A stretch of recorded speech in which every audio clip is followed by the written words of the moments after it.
दोस्तों, एक 45 साल की महिला जिसका नाम सीमा होता है और उसी की एक बेटी होती है जिसका नाम अर्चना होता है, जिसकी उम्र तकरीबन 5 साल होती है। और उसकी बेटी धीरे धीरे जो है बड़ी हो जाती है। और जैसे ही वो बड़ी होती है तो वो सीमा उसकी शादी कर देती है। और शादी करने के बाद वो जो है अपने पति के साथ जो है अपने ससुराल ससुराल में चली जाती है। लेकिन उसका पति जो है जॉब करता था, वो भी बाहर जॉब करता था। इसीलिए वो अपने पति के साथ में अक्सर बाहर ही रहा करती थी। और तकरीबन 2 साल के बाद वो गर्मियों की छुट्टी में अपने घर आता है।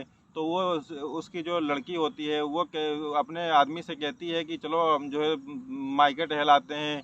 तो इसी दौरान वो अपने आदमी को लेकर के अपने मायके आती है। और जैसे ही मायके आती है तो सोचती है कि चलो 4-5 दिन यहीं पर रुक लेंगे। दोस्तों, उसके बाद जो जैसे ही सीमा उसको देखती है, अपने दामाद और अपनी बिटिया को, तो बहुत ही ज़्यादा खुश हो जाती है। और उनकी खातिरदारी में जो है बाहें बिछा करके जो है खातिरदारी करती है उनकी। और बहुत ही अच्छे से खातिरदारी करती है। और जैसा कि दोस्तों गर्मियों का मौसम होता है तो तकरीबन रात के 9 बजे के आसपास सभी लोग खाना खा करके जो है सोने के लिए छत के ऊपर जा कर के लेट जाते हैं। इसी दौरान जो सीमा होती है तो सीमा नीचे आकर के जो है तकरीबन जब सब लोग लेट लेट जाते हैं उसके 1 घंटे के बाद तकरीबन नीचे आती है। और नीचे आने के बाद कड़वा तेल का बोतल ले जा करके अपने सिरहाने रख करके सो जाती है। और ये चीज़ जो है उसका दामाद जो होता है वो देख लेता है। और फिलहाल जो है वो इस चीज़ को जो है नज़रअंदाज कर देता है। लेकिन ये सीमा का रोज़ का काम था कि वो एक कड़वे तेल का बोतल अपने सिरहाने रख करके सोती थी। तो इसी बात पर उसके दामाद का जो दिमाग होता है वो ठनक जाता है। और वो इस राज का पता लगाने की पूरी कोशिश करता है कि आखिर इसके पीछे जो है क्या राज है। और इसी तरीके से क्योंकि उसकी साफ जो है तेल जो है अपने सिरहाने रख करके क्यों सोती हैं, वो इस राज को जानने के लिए तकरीबन 5 दिन का समय गुजर जाता है। और जिस 5 दिन के बाद जब उसको इसकी सच्चाई का पता चलता है तो वाकई में उसके रोंगटे खड़े हो जाते हैं। और वो सोच में पड़ जाता है कि आखिरकार हमारी सासू माँ जो है ऐसा कैसे कर सकती हैं। दोस्तों, आप भी जब इसके बारे में जानोगे तो वाकई में आप भी जान करके जो है आपके रोंगटे खड़े हो जाएंगे। और आप इस सोच में पड़ जाओगे कि आखिरकार एक 45 साल की महिला जो है ये कैसे कर सकती है। दोस्तों, आदाब, नमस्कार, मैं शादाब खान। दोस्तों, अगर आप हमारे चैनल पर नए हैं तो प्लीज़ हमारे चैनल को सब्सक्राइब कर लीजिएगा। और कहानी अगर अच्छी लगे तो लाइक कीजिएगा और कमेंट बॉक्स में अपनी राय ज़रूर रखिएगा। दोस्तों, दरअसल ये कहानी जो होती है ये कहानी बिहार की होती है। और बिहार ही में एक छोटा सा गांव होता है, वहाँ पर जो है ये सीमा रहा करती थी। सीमा के साथ में सीमा का पति और इसकी एक 5 साल की बेटी रहा करती थी। लेकिन इसके पति, सीमा के पति जो है काफ़ी लंबे अरसे से जो है बीमार थे। और बीमारी के चलते अचानक से उनका निधन हो जाता है। और निधन के बाद जो है जैसे कि मानो सीमा के ऊपर दुखों का पहाड़ टूट जाता है। और वो बहुत ही ज़्यादा परेशान रहने लगती है, यानी कि वो बहुत ही ज़्यादा अकेली रहने लगती है। उसके बाद जो है वो अपनी बेटी के साथ में, जो उसकी 5 साल की बेटी होती है अर्चना, वो उसके साथ में रहा करती थी। और अपना जीवन जो है किसी तरीके से व्यतीत किया करती थी। हालांकि जो उसके पति थे उनका कारोबार जो है बहुत ही अच्छा था। बहुत ही अच्छा जो है प्रॉपर्टी थी उनके पास। और अच्छा खासा जो है बैंक बैलेंस भी था। अब जो है वो कर भी क्या सकते थे, क्योंकि जो कुदरत को मंजूर था वो तो हो ही चुका था। अब उनको अपनी ज़िंदगी तो किसी न किसी तरीके से जो है काटनी ही थी। इसीलिए वो अपनी बेटी के साथ रहने लगती है और अपनी ज़िंदगी को जो है फिर से पटरी पर लाने की कोशिश करती है। और अपनी बेटी को जो है अच्छी शिक्षा देने के लिए, अच्छी पढ़ाई देने के लिए उसको एक कॉलेज में एडमिशन करवा देती है।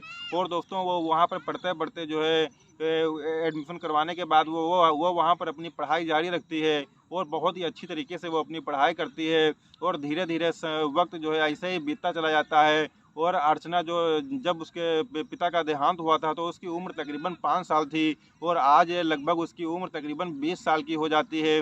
जब उसकी उम्र 20 साल की हो जाती है तो उसकी जो माँ होती हैं सीमा, उनको उसकी शादी की चिंता बहुत ही ज़्यादा सताने लगती है। अब वो सोचने लगती हैं कि हमारी बेटी जवान हो गई है तो इसकी कहीं ना कहीं से शादी करवाना बहुत ज़रूरी है। तो इसीलिए जो है शादी के सिलसिले में एक पड़ोस के गांव से जो है उसकी शादी फिक्स कर देती हैं। और उसके बाद जो है बहुत ही धूमधाम से उसकी शादी कर दी जाती है। और जो उसका जो अर्चना का जो पति होता है वो एक कंपनी में जॉब किया करता था। और बहुत ही अच्छी खासी उसकी सैलरी थी। और बहुत अच्छा कि हाँ खासा उसका हिसाब किताब था।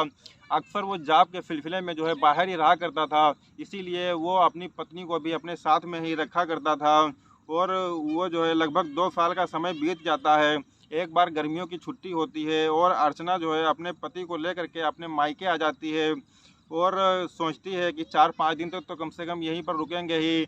जब सीमा अपने दामाद और बेटी को देखती है तो बहुत ही ज़्यादा खुश हो जाती है और वो उनकी खातिरदारी में पूरी तरीके से जो है बाहें बिछा देती है और उनके लिए उनकी खातिरदारी में वो बिल्कुल भी कोई कसर नहीं छोड़ती है। और बहुत ही ज़्यादा उसको खुशी होती है इस बार की कि हमारे दामाद और बिटिया आए हैं। और जो है दोस्तों शाम का समय होता है, तकरीबन रात के 9 बज रहे होते हैं। सभी लोग जो है आपस में बैठ करके खाना खाते हैं। खाना खाने के बाद दोस्तों जब सोने का समय होता है तो उसी दौरान जो है उसकी जो सास होती हैं वो कमरे की सफाई कर रही होती हैं और जो उसका दामाद होता है वो जो देख लेता है। तो देखने के बाद वो अपनी सासू माँ से पूछता है कि सासू माँ आप जो है ये सब क्या कर रही हैं? तो वो कहती है कि मैं इस कमरे की सफाई कर रही हूँ। तो वो पूछता है कि आखिर ऐसा क्या हो गया जो इसकी सफाई कर रही हैं? तो वो कहती है कि आप लोग आए हुए हैं तो आप दोनों लोग इसी कमरे में जो है लेट जाइएगा।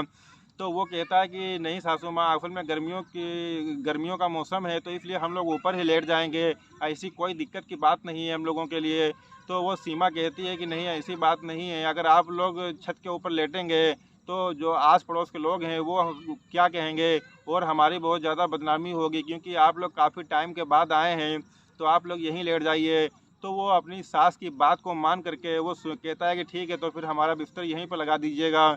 और उसके बाद दोस्तों उसका बिस्तर वहीं पे लगा दिया जाता है उसी कमरे में और वो अपनी पत्नी के साथ उसी कमरे में 3 दिन तक रुकता है। लेकिन दोस्तों 3 दिन तक रुकने के बाद जो है एक दिन ऐसा आता है कि जो है बहुत ही गर्मी का टाइम होता है। तो वो चौथे दिन जो है वो कहता है, तो उनका दामाद सीमा का दामाद कहता है चौथे दिन की जो है आज ये मम्मी गर्मी बहुत ज़्यादा हो रही है तो इसीलिए आज हम लोग छत पर लेटेंगे और इसमें कोई परेशानी की बात नहीं है, आपने साथ में ही हमारा बिस्तर लगा लीजिएगा। तो वो कहती हैं ठीक है, अगर आप लोगों की यही मर्ज़ी है तो आप लोग छत पर ही लेट जाना। दोस्तों उसके बाद वो जो है सीमा अपने ही साथ में वो अपनी बेटी और अपने दामाद का भी बिस्तर लगा लेती है और उसके बाद वो चारपाई पर जा कर के लेट जाता है। दोस्तों लेटने के बाद उसको नींद नहीं आ रही थी, वो करवट बार बार बदल रहा था। इसी दौरान देखता है कि तकरीबन लेटने के 1 घंटे के बाद जो उसकी सासू माँ होती हैं वो नीचे आती हैं और कड़वा तेल का बोतल ले जा करके अपने सिराने रख करके जो है सो जाती हैं। और इसी तरीके से वो जब देखता है तो पहले तो वो इस चीज़ को नज़रअंदाज कर देता है, लेकिन वो अगले दिन फिर से जो है यही काम करती हैं और सुबह होती है फिर शाम को खाना खाते पीते हैं फिर लेटते हैं और फिर वो सभी के लेटने के बाद तकरीबन 1 घंटे के बाद वो फिर से कड़वा तेल का बोतल ला करके अपने सिराने रख करके जो है सो जाती है। और दोस्तों इसी तरीके से जो है ये सिलसिला चलता रहता है।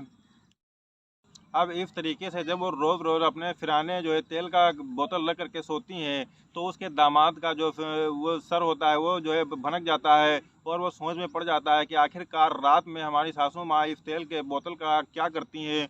तो वो सोचता है कि जब तक इस सच्चाई का हम पूरी तरीके से पता नहीं लगा लेंगे तब तक हम यहाँ से जाने वाले नहीं हैं। दोस्तों इस तरीके से जो है पूरे 6 दिन का समय जो है गुजर जाता है और एक दिन गर्मी बहुत ज़्यादा हो रही थी, वो करवट बदल रहा था, उसको नींद नहीं आ रही थी और करीब 12 बजे जो है सीमा अपने तेल का बोतल उठाती है और दबे पैरों जो है घर से निकल जाती है। और दोस्तों निकलने के बाद जो उसका दामाद होता है वो भी उसके पीछे पीछे निकल जाता है ये देखने के लिए कि आखिरकार देखें कि हमारी सासू माँ इस तेल को बोतल को ले करके कहाँ पर जा रही हैं और इसका जो है क्या करती हैं, क्योंकि वो रोज़ रोज़ का जो है उनका यही का काम था। जब सीमा अपने घर से निकलती है तो कुछ ही दूर जाने के बाद यानी कि पड़ोस ही में एक सुनसान जगह पर एक पेड़ लगा हुआ था, वो उस पेड़ के नीचे जा कर के बैठ जाती है और कुछ ही देर के बाद उन्हीं की उम्र का एक व्यक्ति वहाँ पर आता है और आने के बाद वो उनसे बातचीत करने लगता है। उन दोनों की बातचीत आपस में तकरीबन 1 घंटे तक होती है और 1 घंटे बातचीत के बाद वो दोनों लोग जो है आपस में गलत काम करने लगते हैं और तकरीबन 1 घंटे तक वो लोग आपस में गलत काम करते हैं और जब थक जाते हैं परेशान हो जाते हैं तो उसके बाद थोड़ी देर बैठते हैं और उसके बाद सीमा जो है अपने घर की तरफ रुख कर लेती है। और वो दूर खड़ा देख रहा था तो वो जैसे ही देख रहा था कि हमारी सासू माँ जो है हमारे घर पर वापस जा रही हैं तो उनसे पहले ही वो जा करके अपनी चारपाई पर लेट जाता है और सोच में पड़ जाता है कि आखिर जो है सासू माँ ऐसा कैसे कर सकती हैं। दोस्तों उसके बाद जो है ये सब चलता रहता है। और जो है तो वो सोचता है कि हम हमारी सासू माँ का नाम तो सीमा है, लेकिन उनके काम तो बहुत ही बड़े-बड़े हैं। और ये दोस्तों इस तरीके से सुबह हो जाती है। अब जैसे ही सुबह होती है, वो सास को ये सब बातें बिल्कुल जो है ज़ाहिर नहीं होने देता है कि वो उनके बारे में जो है कुछ भी जान पाया है। और दोस्तों इसी तरीके से फिर जब शाम होती है, रात के लगभग 9 बजते हैं, तो सभी लोग आपस में मिल कर के जो है खाना खाते हैं। और खाना खाने के बाद जा कर के वो अपनी चारपाई पर लेट जाता है, सोने लगता है, यानी कि वो सोने का जो है नाटक करने लगता है। और तकरीबन 11 बजे के आसपास जो है 11 बजे के करीब सीमा उठती है और नीचे से तेल की बोतल उठाती है और उसी स्थान पर पहुंच जाती है। और पहुंचने के बाद वो जो है वो व्यक्ति फिर से आता है। और आने के बाद वो उनसे 1 घंटे तक तो उन लोगों की आपस में बातचीत होती है। और बातचीत होने के बाद तकरीबन वो लोग जो है फिर वही गलत काम को शुरू कर देते हैं। और इस बार वो दोनों लोग कम से कम 2 घंटे तक गलत काम करते हैं। उसके बाद जब थक जाते हैं तो थकने के बाद सीमा वहाँ से निकल जाती है। और वो दामाद फिर दौड़ करके जा करके अपनी चारपाई पर लेट करके सोने का नाटक करने लगता है। लेकिन उसको नींद कहाँ आने वाली थी, वो बहुत ही ज़्यादा सोच में पड़ जाता है, क्योंकि इस बार उसको जो है उसकी सच्चाई का पता चल चुका था। और यह उसको मालूम पड़ चुका था कि आखिरकार हमारी सास जो है वहाँ पर क्या लेने जाती हैं और जो है वो क्या करती हैं। लेकिन उसे अभी ये नहीं पता लगा था कि अब उस तेल की बोतल का जो है उसकी सासू माँ जो है क्या करती हैं। और तीसरे दिन भी दोस्तों ऐसा ही होता है। और वो जो है तीसरे दिन जब ऐसा ही होता है और जब वो गलत काम करके वापस आ रही होती हैं, तो जो उनका दामाद होता है तो इस बार वो जा करके वो दरवाजे के ऊपर खड़ा हो जाता है। और खड़ा होने के बाद वो इंतज़ार करने लगता है कि कब हमारी सासू माँ आएंगी।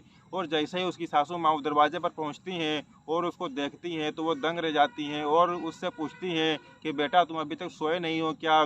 तो वो अब जो है पूरी हकीकत बताता है। वो कहता है कि हमको आपके बारे में पूरी हकीकत पता चल चुकी है कि आप एक गैर मर्द से मिलती हैं और ये सारी बातें हैं। जब वो सारी बातें उनको जो है बता देती है और जो है कहता है कि हम आपके बारे में जो है पूरी सच्चाई जान चुके हैं। तो फिर जो है उसका जो दामाद जो उसकी सासू माँ होती हैं वो कहती हैं कि बेटा ये बात जो है आप किसी से जो है बिल्कुल भी मत बताना, क्योंकि ये बात आप किसी को बताएंगे तो हमारी जो है बहुत ही बदनामी हो जाएगी। तो वो कहता है कि हमको पूरी सच्चाई तो आपके बारे में पता चल चुकी है, लेकिन सिर्फ एक बात जो है तुमसे जो है और पूछनी थी कि जो ये कड़वा तेल के बोतल है जो आप इसको ले करके जाती हैं, आखिर जो है इसका क्या राज है। तो वो उसकी साफ जो है कहती हैं कि जो है बेटा तुमको तो पता ही होगा कि जो है अर्चना जब 5 साल की थी तभी जो है तुम्हारे ससुर जी का जो है देहांत हो गया था। और उनके देहांत के बाद जो है जो अर्चना थी उसको उसका मैंने जो है एडमिशन करवा दिया था, क्योंकि पैसे की कोई दिक्कत नहीं थी और अच्छा खासा कारोबार उनका चल रहा था, इसीलिए हमने अर्चना का एडमिशन करवा दिया था। और अर्चना खूब अच्छे तरीके से पढ़ाई लिखाई करती थी और इसी दौरान मैं अकेली रहने लगी थी और मुझे अकेलापन सा महसूस होने लगा था, जिसकी वजह से जो है हमने इस आदमी का जो है सहारा लिया। और ये हमारा धीरे धीरे जो है प्रेमी बन गया और इसने हमारी जो है बहुत ही ज़्यादा मदद की है और ये मेरे बहुत ही काम आता है और ये हमारे हर सुख दुख में काम आता है, इसलिए इसको मैं जो है छोड़ना नहीं चाहती हूँ। और जब तुम यहाँ पर नहीं थे तो इसको मैं हर रोज़ अपने घर पर ही बुलाती थी और ये हमारे घर पर रोज़ आता था और इसके साथ हम लोग जो है हम पूरी रात सोया करते थे। और जब तुम आए तो हमने जो है ये सोचा कि इसको घर बुलाना ठीक नहीं है, क्योंकि बेटी दामाद घर पर आए हुए हैं तो इससे उनको ऊपर बुरा प्रभाव पड़ेगा। तो इसीलिए हमने उसको जो है यहाँ नहीं बुलाया और उससे बाहर ही मिल लेती हूँ।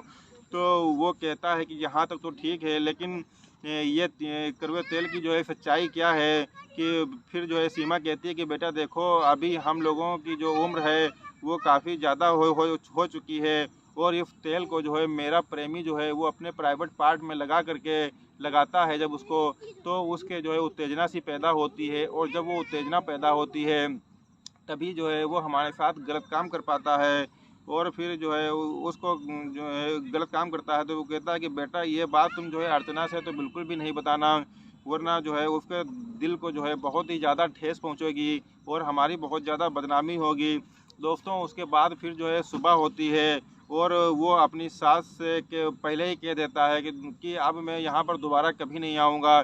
और दोस्तों जैसे ही सुबह होती है, सुबह होने के बाद वो अपना मुंह धुलता है, मंजन करता है, फिर जो है चाय नाश्ता पानी करता है और अपनी बीवी से कहता है कि जल्दी से सामान पैक करो, अब हमको 1 मिनट के लिए भी यहाँ पर नहीं रुकना है और तुरंत हम लोगों को यहाँ से निकलना है और दोबारा कभी वापस नहीं आना है।